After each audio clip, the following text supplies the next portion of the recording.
PAS Aceh.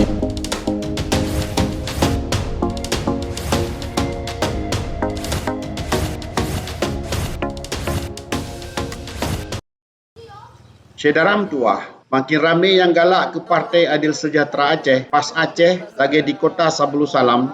Pengurus Majlis Pimpinan Wilayah MPW Kota Sabulu Salam, nak dari anak muda yang jino geken milenial.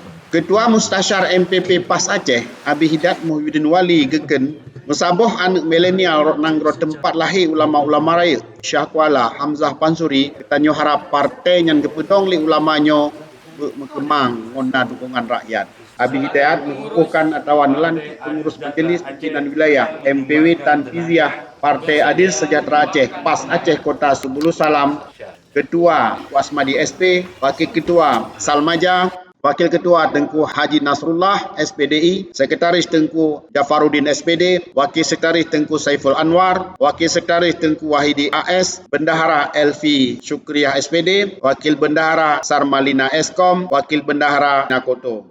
Milenial dari Kota Sabulu Salam akan siap melengkapi syarat ke verifikasi KIP serta siap memenangkan PAS Aceh. Assalamualaikum warahmatullahi wabarakatuh. Kami pengurus MPW dan MPC Kota Sabulu Salam siap memenangkan PAS Aceh. PAS Aceh jaya. PAS Aceh jaya. PAS Aceh jaya. Jaya. Jaya. Allahu Akbar.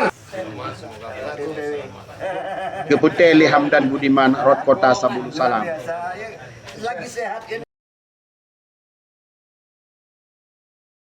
Para pendukung Partai PAS Aceh, subscribe channel kami. Assalamualaikum warahmatullahi wabarakatuh.